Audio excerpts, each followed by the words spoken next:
안녕하세요. 워런 버핏처럼 매일 신문을 박전무와 함께 읽으면서 투자의 고수가 됩시다. 웜의 신박 오늘 4월 금요일 순서입니다. 예, 땡스 가드 이츠 프라이데이입니다. 우리가 땡큐라는 말은 할까 말까. 우리가 말도 할까 말까 하면 사실 말 안 하는 게 좋습니다. 보통 어떤 말이냐면요. 우리 아이들한테나 직원들한테나, 뭐, 요렇게 좀 했으면 좋을 것 같은데, 그게 다 니를 위해서 하는 얘기인데 하면서 뭐, 이런 얘기들 있잖아요. 그런 얘기들은 할까 말까 할 때는 안 하는 게 맞는 것 같고요. 반면에 내가 고맙다, 그 다음에 내가 미안하다, 예, 사과하는 말, 그런 거는 또 할까 말까 할 때는 무조건 하는 게 예, 좋습니다.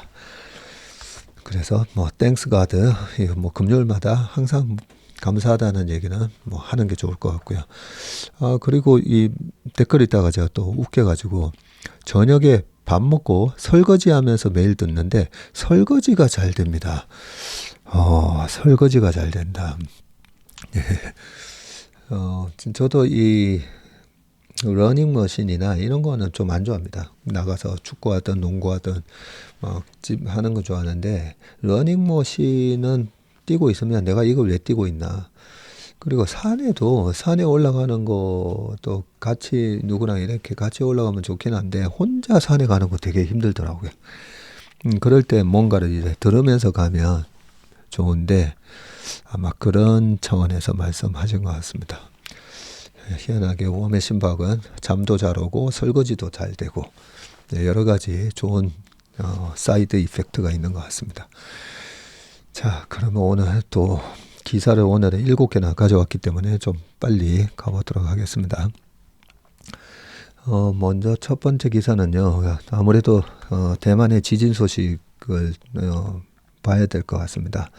뭐 피해 관련된 뉴스는 아마 많이 보셨을 거니까 조금 이 TSMC의 영향이 어떻게 또 삼성하고 하이닉스 전체적인 반도체 시장에 영향을 주는지 좀 그런 측면에서 보도록 하겠습니다. 자, 대만에서 일어난 7.2 강진입니다. 7도가 넘으니까 굉장히 센 강진이 왔었다 그죠? 예, 글로벌 반도체 업계가 바짝 긴장 중인데 지진 발생지는 대만 동부 화롄시이지만 세계 1위 파운드리 기업인 TSMC의 주요 생산 시설이 크고 작은 피해를 입은 사실이 속속 알려지면서이고요. 특히 TSMC의 최첨단 공정 시설의 피해가 크거나 복구가 늦어질 경우 글로벌 반도체 가격 인상 및 기업 간 경쟁 구도에 영향이 불가피하다. 지진 다음 날이 4일 삼성전자와 하이닉스 그리고 마이크론 등 메모리 반도체 기업들은 이 HBM 생산에 필요한 D램 가격 협상을 중단했다네요.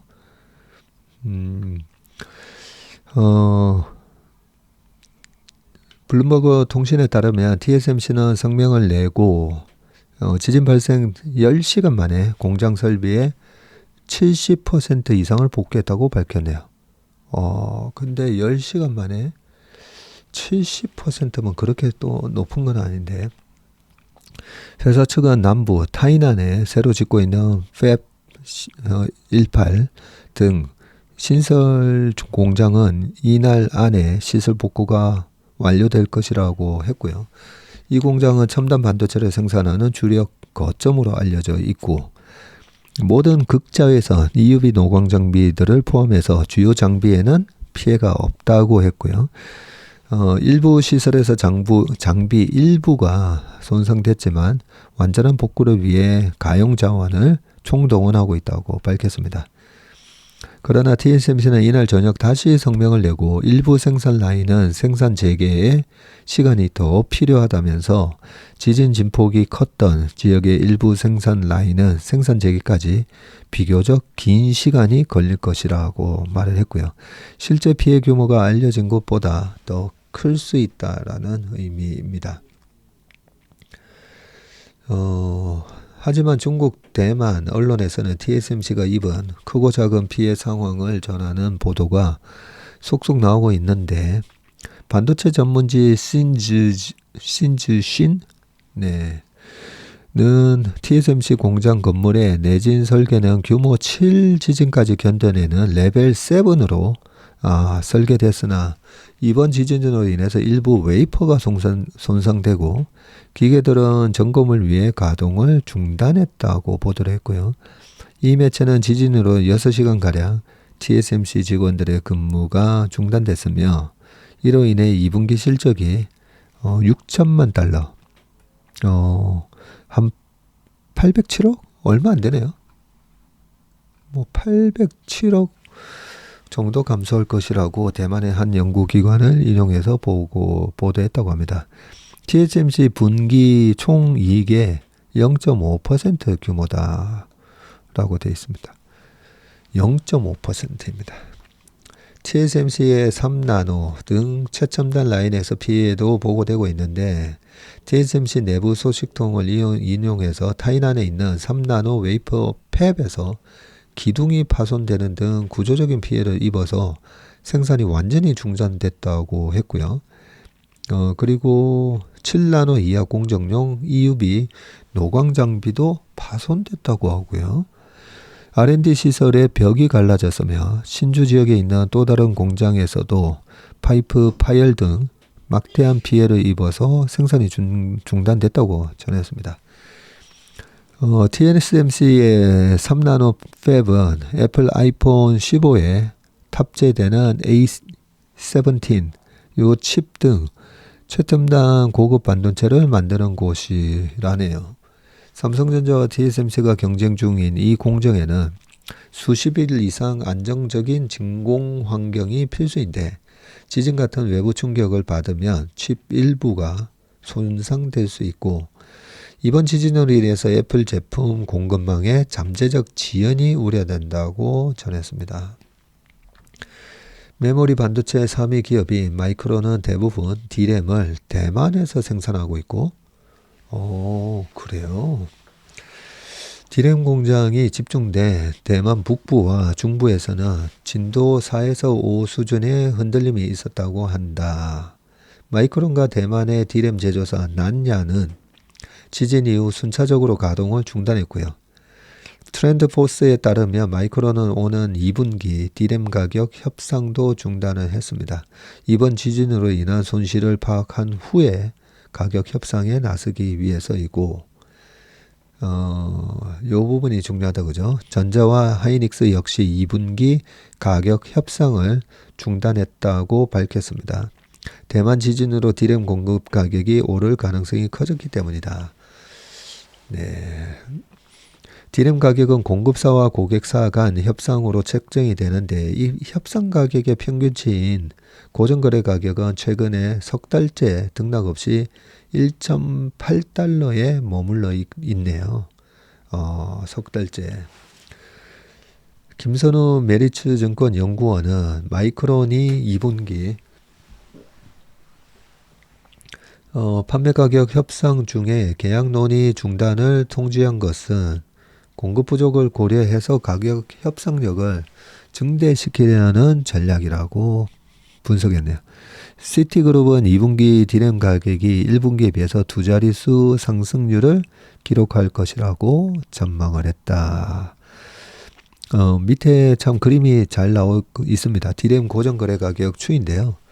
23년 4월, 3월 요때 1.8달러 하다가 가파르게 작년 4월에 1.45 그리고 작년 9월에서 10월에는 1.3까지 떨어졌고요. 그러고 나서 작년 10월에 1.5 그리고 최근에 올해 한 1월쯤에 1.8까지 올라와서 옆으로 횡보하고 있었네요. 자, 요까지 읽고 간단하게 좀 말씀드리면 중요한 부분이니까요. 가격 협상을 중단했다는 말은 일단은 물량 얼마에 Q와 P를 아마 같이 협상을 할 거 아닙니까? 그죠? 1.8달러에 우리가 반도체 몇 개 공급할게. 요렇게 해야 되는데 이 공장에 문제가 생기니까 마이크론 것도 그렇고, 야, 이거 우리가 얼마만큼 공급할 수 있을지에 대한 부분을 잠깐만 이 대만 공장 파악해보고 얘기해줄게 했으면 100만 개 공급해야 되는데, 아, 이번에 80만 개밖에 안 되겠네 하면, 지금은 디램 메이커들이 지금은 약간 갑을 관계가 조금 바뀌고 있잖아요. 그런 상황에서는 야, 우리 이번에 한 20만 개 못 하는데 가격 조금만 올려줘 해가지고 가격을 올릴 수 있는 지금 그런 상태이고, 그죠? 삼성전자 하이닉스는 오히려 더 논하는 상황이 있겠네요. Q의 영향을 지금 생산량의 영향을 안 받는 상황이니까, 그죠? 자, 그래서 실제로는 이 공장에서 생산이 덜 되는 것만큼 크게 손실이 나지는 않을 겁니다. 마이크론 같은 경우에도. 자, 바로 밑에 한국 반도체 업계 영향은이라고 나오고 있습니다. 자, 국내 반도체 업계에서는 TSMC를 비롯한 대만 소재 반도체 생산 시설의 피해 규모를 속단하기 어려운 만큼 신중 모드를 유지하고 있다. 하지만 전문가들은 한국 반도체 기업들이 직간접적으로 영향을 받을 것으로 보는데, 로이터 통신은 영국계 투자은행 바클레이즈 분석을 인용해서 소재 부품 같은 전방산업뿐 아니라 최종 소비 제품을 생산하는 후방산업까지 한국 등 전자제품을 제조하는 국가들의 단기적 위축이 유발될 수 있다라고 분석을 했고요. 디램 등 반도체 가격이 오르면 전자산업 전반에 가격 상승 압박이 가해질 수 있다는 의미인데, 동시에 삼성전자 반도체 사업 부문에는 반사이익을 기대하는 전망이 나오고, 김동원 KB증권 연구원은 TSMC 생산 차질은 삼성전자의 2분기 디램 및 파운드리 가격 협상에 유리하게 작용할 전망이라면서 회사의 올해 2분기 반도체 부문 이익이 1분기 대비해서 3배 증가할 것으로 내다봤다고 합니다. 회사의 올해 2분기 반도체 부문 이익이 1분기 대비해서 3배나? 오늘 삼성전자의 잠정 실적 발표가 나왔잖아요. 예, 네이버에 있는 컨센서스는 5.2조 정도 보고 있었는데, 아까 6조였나 7조 그렇게 나왔죠. 그러면 그렇게 서프라이즈하게 실적이 나온 부분이 결국은 반도체일 건데, 반도체 2분기가 1분기 대비해서 3배나 또 더 증가한다고 합니다. 3배나. 예, 그래서 줄줄이 아마 반도체 애널리스트들이 올해 예상 전망치를 줄줄이 다 상향 조정해야 될 겁니다. 아마.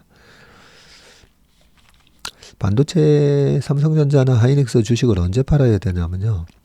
2021년도 그때 96,800원 가고 하이닉스도 15만 500원이었나요? 그래 갔을 때 내년도 전망치를 보잖아요. 그동안에 가파르게 올라온 전망치를 내년하고 내후년에도 계속 좋을 거다라고 그렇게 돼 있었고요. 2018년도에도 마찬가지였습니다. 2018년도에도 19년 전망치를 18년보다도 또 더 좋다라고 적어놨었거든요. 그래서 이 전망치가 지금은 전망치 최근 월별 반도체 수출 데이터를 체크해 보면 이것보다는 더 나올 것 같은데 아직까지 왜 전망치를 이렇게 낮게 보고 있지? 이럴 때 계속 주가가 올라가는 거고요. 예전에 21년도, 22년도 테슬라도 그랬지만 2천만 대, 2030년대 2천만 대 이거는 좀 타당성이 떨어지는데, 요렇게 전망치가 좀 너무 과도하게 책정이 됐다 싶을 때, 그때 팔면 됩니다. 근데 과다한 전망치를 철석같이 믿으면서 또 사게 돼 있죠, 사람들은. 자, 마지막 부분 읽고 끝내겠습니다. TSMC 대만 공장에 HBM을 전달하는 SK 하이닉스에 미칠 영향도 예의주시 중이다. 그렇네요. 엔비디아의 GPU를 TSMC가 생산하다 보니까 하이닉스의 HBM하고 뭉쳐서 생산을 하니까 그죠? 자, 무역협회에 따르면 23년 한국은 대만에 30억 달러어치 메모리 반도체를 수출해야 했다. 야, 이중 상당수가 엔비디아가 하이닉스로부터 구매해서 TSMC의 패키지 후공정 조립을 맡긴 HBM으로 분석이 된다. 이에 대해서 SK 하이닉스 관계자는 HBM 제조의 전 과정은 SK 하이닉스 내부에서 이루어지고 있다면서 TSMC에서 하는 패키징 과정은 우리의 HBM 납품이 끝난 후 최종 고객사와 TSMC 간 협의하는 과정일 뿐이라면서 지진으로 인한 직접적인 영향이 없을 것이라고 시사를 했습니다.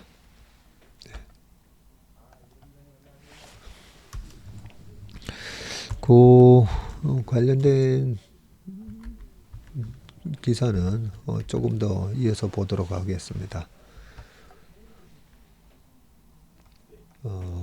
갑자기 제 핸드폰이 원 UI 하면서 막 이렇게 63% 이렇게 되고 있어가지고 이거 혹시나 뭐 잘못된 뭐 해킹이 돼가지고 이렇게 되고 있나 해서 봤더니 갤럭시 원 UI 6.1 업데이트, 이 갤럭시 S 안드로이드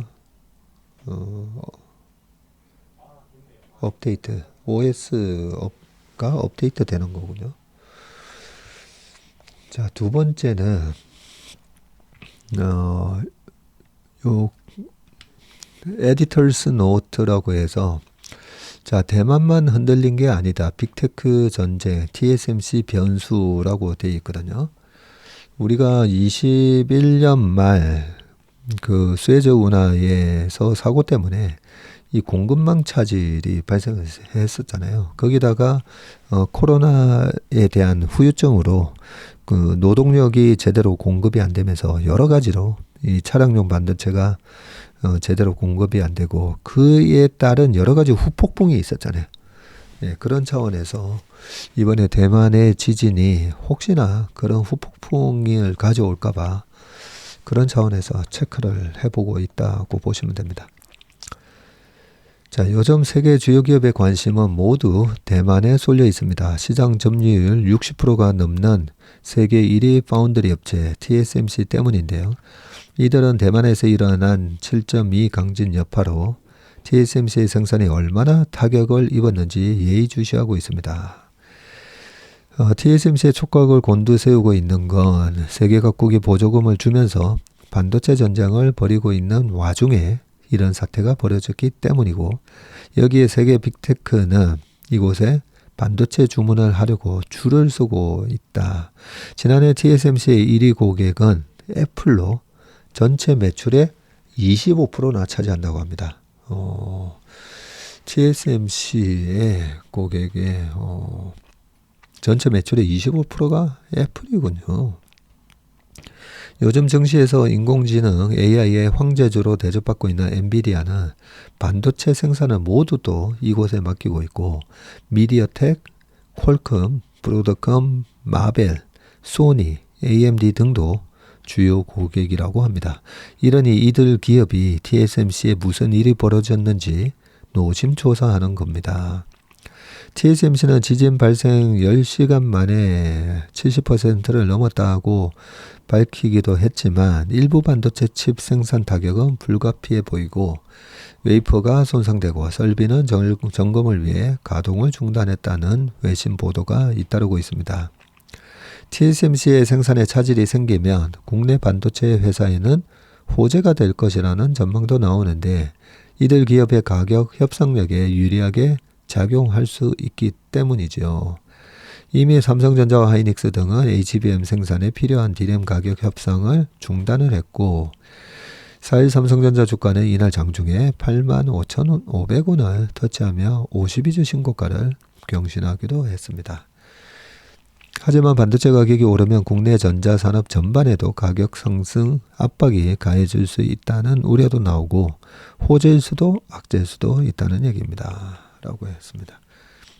52주 신고가 얘기를 하니까 작년 내내 저희가 52주 신고가에 대한 기업 탐정 채슬리라고 해서 3프로TV에서 성장주 이렇게 투자를 할 때 어떻게 하면 제대로 된 투자를 할 수 있을까? 거기서 윌리엄 오닐의 캔슬림이라는 방법으로 52주 신고가를 공략을 하면 우리가 실수를 무조건 52주 신고가만 사면 먹는다고 하면 모두가 다 52주 신고가 살 거 아니에요. 근데 52주 신고가 샀다가 또 와르르 무너지고 이런 기업들이 많다 보니까 52주 신고가 났다고만 해서 투자를 하지는 않습니다. 근데 이 캔슬림 방법으로 이 회사가 찐성장주인지 아니면 정말 턴어라운드 하는 주식인지 피터 린치가 포트폴리오의 60%는 고성장주 그리고 턴어라운드 주식으로 채워놨다고 하거든요. 그거를 어떻게 판별을 하는가? 그 방법을 이제 캔슬림이라는 방법으로 작년 내내 말씀드렸고 우리 채슬리 TV에 그 영상들이 다 올라가 있습니다. 그런 부분에서 지금 작년에 하이닉스 그리고 삼성전자 전부 다 52주 신고가가 나왔었잖아요. 그렇게 해서 이 캔슬림에서 이 컵 위드 핸들 컵에서 요렇게 요 눌림목 주는 거 여기서 딱 잘 공략해서 들어가야 되는데 혹시 잘 모르시는 분들은 저희가 많이 올려놨으니까 한 영상 한번 찾아보시기 바라겠습니다. 자 그리고요 요 사고와 관련된 대만 지진하고는 좀 다른 얘기지만 우리가 좀 반드시 이제 배워야 될 부분인 것 같아서 가져왔습니다. 글로벌 아이 1분의 망설임도 없었다. 대참사막은 용기 배워야 라고 되어 있거든요. 그러고 보니까 올해는 2014년 4월에는 또 우리가 정말 가슴 아픈 세월호 사태가 있었지 않습니까? 그죠? 그때들 다시 정말 약간이라도 다시 생각한다는 게 참 거의 한 달 내내 좀 트라우마가 생겼던 것 같아요. 그걸 보면서 그때 당시에 뭐 저희 아이들도 저희 아이들이 15살 그리고 13살 뭐 이러다 보니까 그 장면을 보는 게 너무나 마음이 아팠습니다. 자, 이 기사를 한번 보겠습니다. 자, 한밤중에 멀쩡한 다리가 무너져 내리는 일을 다른 곳도 아닌 미국에서 볼 거라고는 생각지 못했다. 끊어진 다리 상판, 엿가락처럼 구부러진 철근 구조물, 그 아래 깔린 컨테이너 화물선, 미 메릴랜드주 볼티모어 프랜시스 스콧 키 브릿지 붕괴 사고는 영화의 한 장면처럼 사람들 머릿속에 각인되겠지만 그보다 더 또렷하게 기억해야 할 교훈을 남겼다고 합니다. 자, 지난달 26일 0시 39분에 볼티모어 선적항을 출발한 화물선 달리호에서 비상경보가 울린 것은 오전 1시 24분 59초였고 갑자기 동력을 잃고 불빛이 꺼졌다. 어둠 속에 길을 잃은 화물선은 교각과 충돌하기 직전에 메릴랜드주 교통국에 조난 신호 메이데이를 긴급 타전했고요. 볼티모어 경찰과 소방당국이 교신을 주고받으며 급히 도로 통제에 나선 것은 1시 25분 45초. 이 다리에 대한 그 전에 도로 통제를 딱 했군요. 1시 25분? 야, 1시 24분 59초에 동력이 꺼지자마자 바로 조난 신호를 타전을 했는데 24분 59초.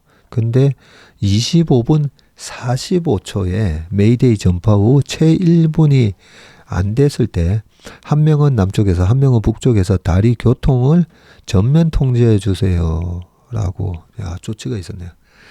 붕괴 직후만 해도 여러 대의 차량이 다리에서 추락해 실종자가 20명을 넘을 것이라는 소식이 전해졌는데, 그러나 사고 후 공개된 보안카메라 영상을 보면 1시 27분 다리를 통과한 화물차가 마지막이었고, 잠시 후 1시 28분 44초에 화물선이 교각과 충돌을 했고 상판이 와르르 무너져 내려앉았네요.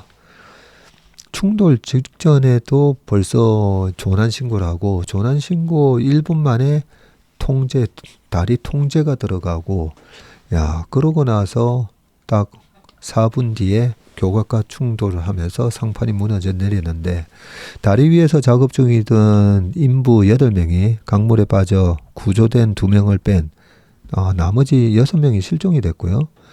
더 많은 희생자가 나올 수 있었지만 신속한 조난 신호 그리고 곧바로 다리를 통제하고 차량 진입을 막은 당국자들이 대형 참사를 막았다.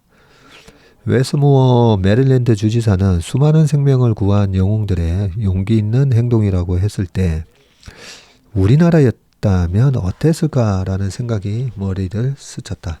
대형 재난 앞에서 관할 타령만 하다 골든타임을 놓쳐 무고한 희생자를 낳는 일을 해마다 봐왔었다.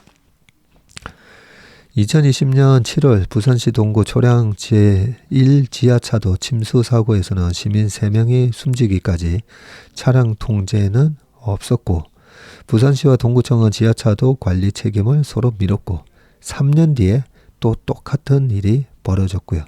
23년 7월 집중호우로 불어난 물에 충북 청주시의 오송 궁평 2 지하차도에서 갇힌 14명이 목숨을 잃었죠. 그때도 차량 통제는 제때 이뤄지지 않았다.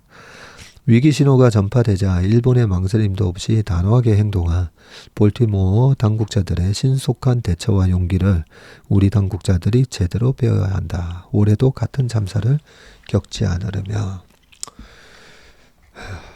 참 좋은 칼럼을 적어주셨는데, 제가 미국에서 그 콜로라도 덴버에 있는 덴버 대학교에서 유학을 할 때 기숙사에 있는데 따레랭 하면서 그 사이렌 소리가 막 울립니다. 깜짝 놀래가지고 뭐냐고 했더니 룸메이트가 이게 파이어 드릴이라는 거죠. 불났을 때 대비해서 연습하는 거라고.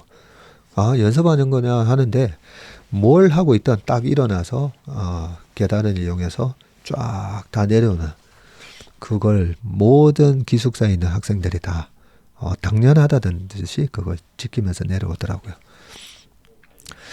그러면서 그때 당시에는 우리는 그런 걸 잘 안 해봤었으니까, 지금도 이 건물에서 한 번도 그런 파이어 드릴을 하는 걸 제가 못 봤거든요.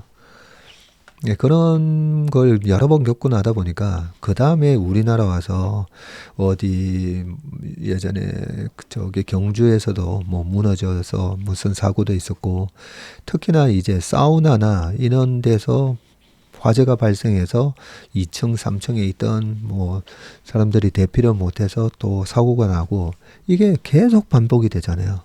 반복이 될 때마다 사고가 나면 뒷수습, 사고가 나면 뒷수습인데, 저는 이게 우리가 선진국하고 후진국의 차이는 이렇게 얘기하더라고요. 선진국은 0.1%의 사고를 대비해서 미리 예방을 대비책을 세워놓는 게 선진국이고, 후진국은 그거 0.1%밖에 안 되는 그걸 뭘 굳이 이러면서 안 했다가 왕창 큰 손실 피해를 보고 뒷수습 하는데 그거 돈 되게 많이 들지 않습니까? 그죠? 그런 차이가 있기 때문에 저는 지금도 똑같습니다. 무슨 화재 사고, 판넬이 타 들어가서 건물에서 많은 사람들이 또 피해를 입고 그런 거 볼 때마다 참 그 기본적인 이 파이어 드릴 같은 거, 저는 그런 걸 갖다가 빨리 도입을 해야 된다고 생각합니다. 그런 반복된 훈련 속에서 이런 사고가 생겼을 때 바로 대응이 되잖아요. 근데 그런 거 연습을 안 했는데 실전이 생겼을 때 어떻게 하겠습니까? 네. 자, 한 번씩 보면 이거 너무 3000% 빠지는 것 같아서 여기까지만 하겠습니다. 요 얘기까지만 할게요. 연말만 되면 많은 이제 무술인들이 그러죠. 내년에는 뭐 큰 화재가 날 것 같고, 내년에는 병원에 사람들이 많이 왔다 갔다 하는 모습이 나올 것 같고, 그런 얘기를 하는 걸 볼 때마다 우리나라에서는 이런 기본적인 예방을 안 하기 때문에 그런 일이 계속 반복해서 발생할 수밖에 없거든요. 근데 그런 일이 발생하면 무술인 찾아가서 인터뷰하고 있잖아요. 어떻게 그거 맞췄냐고. 그러면 무술인이 유명해져 가지고 또 한동안 그쪽에다가 전보겠다고 막 사람들 몰려들고 그죠. 네. 자, 여기까지만 하겠습니다. 죄송합니다. 왜냐면 이건 중요하잖아요. 우리한테 언제든지 닥칠 수 있는 일이기 때문에 좀 강조를 좀 했습니다. 자, 그 다음에는요, 조원경의 돈의 세계. 야, 이 교수님은 천재예요. 여기저기 참 수많은 칼럼들, 그렇게 쓰시는데, 자, 오늘은 커피, 맥주, 그리고 소주 한 잔이네요. 자, 브라질에 비가 오면 스타벅스 주식을 사라 했다. 그렇죠. 세계 최대 커피 산지 브라질의 가뭄이 커피 한 잔이란 여유를 위협해 왔다. 스타벅스 주가는 쓴맛이다. 사상 최고가를 쓴 미국 주식시장과 달리 거꾸로 달렸다. 지금 안 그래도 저는 주요 기업들의 월봉, 연봉 차트를 쭉 다 한 번씩 체크를 하는데, 스타벅스 주가가 그 밴드 하단까지 지금 떨어져 있더라고요. 그 스타벅스 주식을 다 보고 계시네요. 자, 원두 가격이 지난해 동기 대비 2배 이상 오르자 수출 기업이 울상이다. 이미 계약한 건을 생산 원가보다 5에서 10% 낮은 가격으로 공급하니 짜증이다. 판매가가 오르지 않으면 수출할수록 손해인 구조다. 지난해 10월 체코 과학 아카데미와 영국 캠브리지 대학의 맥주 관련 연구 결과를 보자 맥주 한 잔으로 스트레스를 푸는 이들의 분노를 자아내기에 충분하다. 유럽 홉 재배량이 2050년까지 최대 18% 줄어든다고 하니 말이다. 기후 위기가 삶의 궁핍으로 스며들고 있다. 보리 재배나 수자원 감소도 맥주 생산에 악영향이다.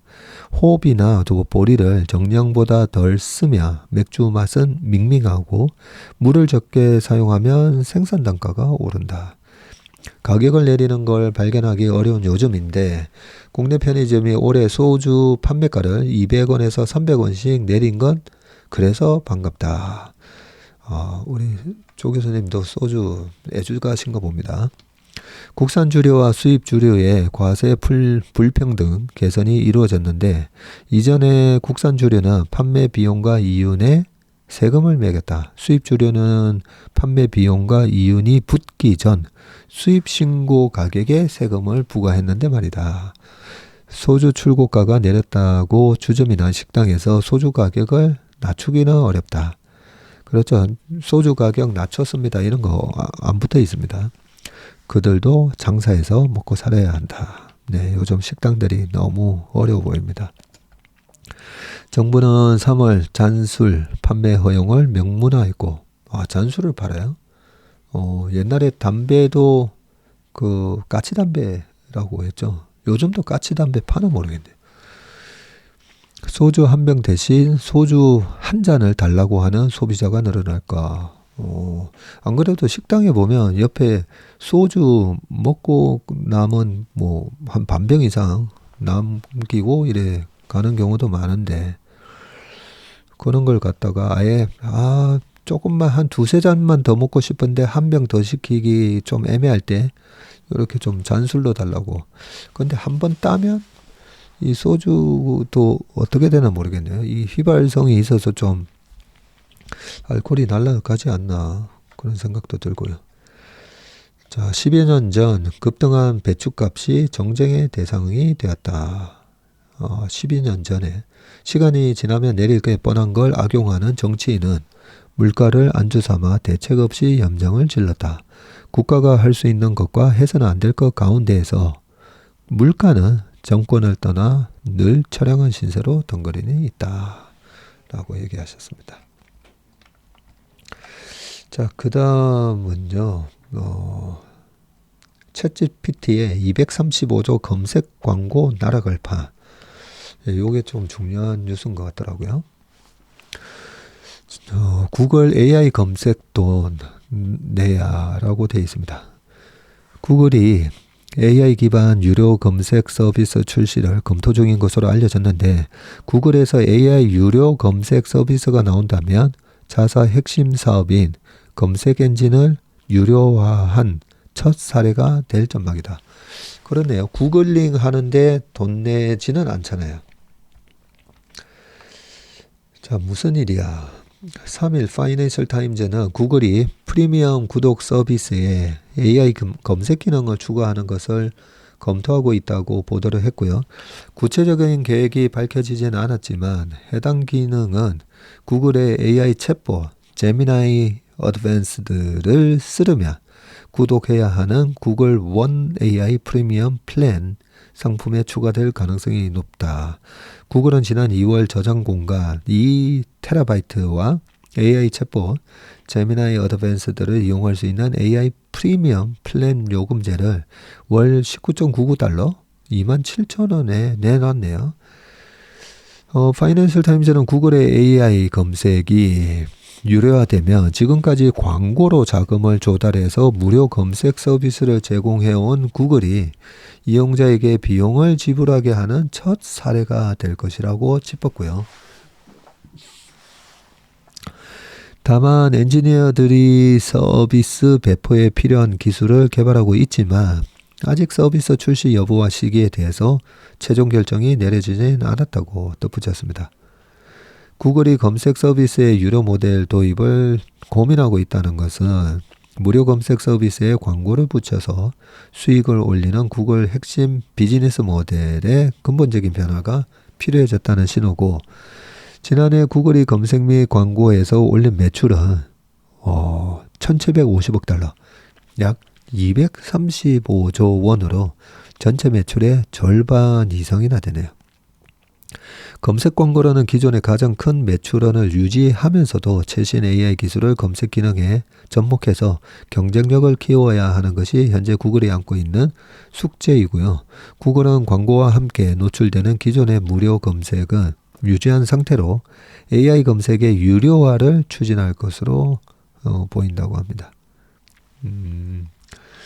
글로벌 검색 엔진 순위에서 나오는데 구글 91.37%, 그리고 빙 3.37, 얀덱스 1.64, 야후 1.1, 바이두 0.99.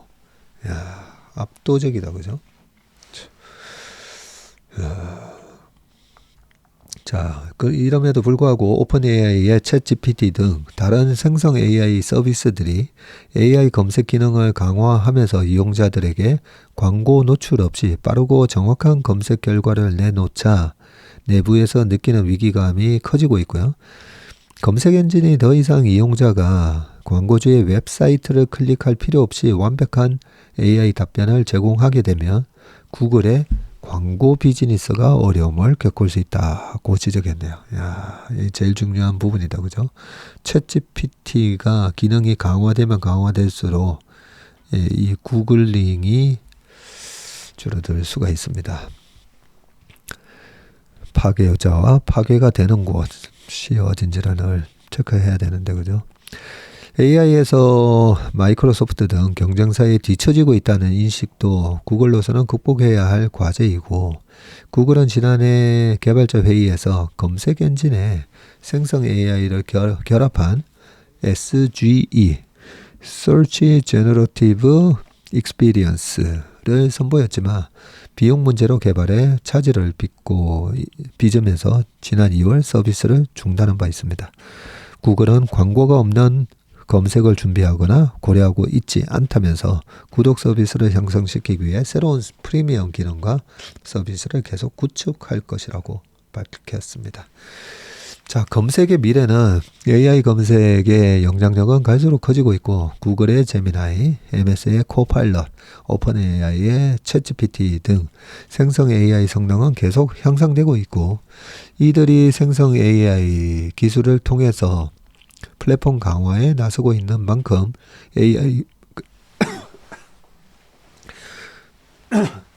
AI 검색 스타트업에도 투자금이 몰리는 추세다. 오픈AI 출신 엔지니어 아라빈드 스리니바스가 설립한 생성 AI 검색 스타트업 퍼블렉시티는 올해 초 투자자들로부터 한 1,000억 유치를 했네요. 네. 검색 증강 생성 기술을 적용해서 AI 검색의 최대 약점이 환각 문제, 할루네이션, AI가 거짓으로 답변을 지어내는 것을 최소화하려는 시도도 계속되고 있다. RAG는 검증된 외부 데이터를 가져와서 외부 데이터를 가져와서 생성 AI 모델의 정확도 신뢰도를 향상시키는 기술이다. 예. 이 챗GPT는 이런 데다가 박세익 전무가 올해 예를 들어서 구글에 대한 전망은 이러면 저는 구글에 대한 전망을 한 적이 없는데 박세익 전무는 하면서 어디서 다른 데서 구글 전망한 걸 붙여가지고 박세익 전무는 구글에 대해서 이렇게 하고 있습니다. 전망을 하고 있습니다. 이런 식으로 만들어내더라고요. 네, 이게 할루네이션. 네, 할루네이션입니다. 일각에서는 다양한 AI 검색 엔진 서비스가 나오더라도 이들이 당분간 구글을 비롯한 기존 검색 엔진의 점유율을 따라잡기는 어려울 것이라고 분석을 했고요. 미국의 IT 매체 더비지는 구글에서 대다수의 인기 검색어는 빠르게 많은 검색 결과를 얻고 거기서 탐색을 하는 것이 주목적인데 아직 AI 검색 엔진은 이 부분에서 기존 검색 엔진보다 성능이 떨어진다고 보도를 했습니다. 네. 제가 시간이 좀 없어서 요 다음 기사는 더존 비전이 어제 보니까 주가가 되게 많이 올랐더라고요. 왜 올랐나 봤더니 네 번째 인터넷 은행 설립 출사표, 네, 제4 인터넷 전문 은행을 향한 경쟁 구도에 더존 비전이 뛰어들면서 소소뱅크, KCD뱅크, 유뱅크, 더존뱅크가 네 번째 자리를 두고 경쟁을 하게 됐다라는 얘기가 나왔습니다.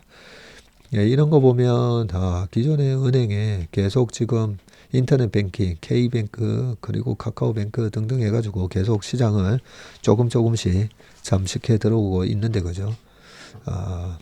은행주는 혹시 밸류업 프로그램으로 오를 때는 오른다고 해서 절대 따라 사시면 안 될 것 같다는 생각이 또 한 번 듭니다. 자, 마지막 기사는요. 세계 최고령 남성 114세로 세상을 떠나. 제가 7번째 뉴스로 넣어놓은 이유가 우리가 114세까지도 살 수가 있구나. 네, 이런 생각도 좀 했고요. 찰리 먼거가 올해 99세로 타계하셨지 않습니까? 그죠? 워런 버핏이 찰리 먼거가 24년생, 워런 버핏이 1930년생이시니까 내년에는 꼭 주총에 한번 가봐야 되나 이런 생각도 들긴 했는데요. 어떤 분이 114세까지 사셨나 봤더니 베네수엘라의 농부 후안 빈센테 페레스 모라라는 분이고요.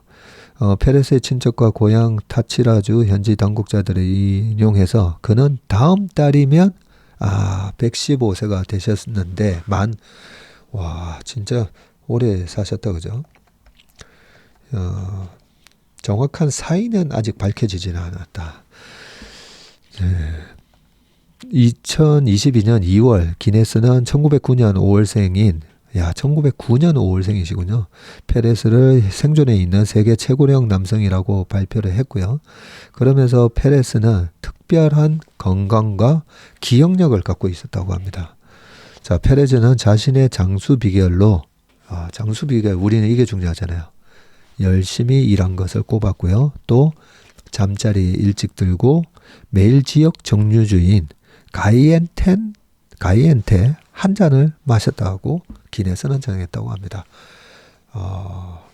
열심히 일은 하고 있는데 제가 이 두 가지를 안 하고 있네요. 잠자리에 일찍 들지 않고 있고 매일 소주 한 잔, 이걸 한 잔 정도 마시면 약주라고 하지 않습니까? 그죠?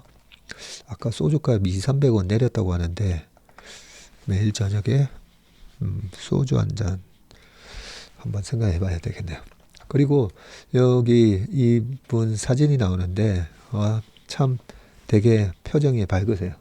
그죠? 우리가 한 시간마다 매일매일 참 행복한 삶을 사는 게 중요한데 네, 참 표정이 밝으셔가지고 네, 가져왔습니다. 우리가 늘 투자를 하는 데 있어서도 최종적인 궁극적인 목표를 갖고 해야 된다고 했잖아요.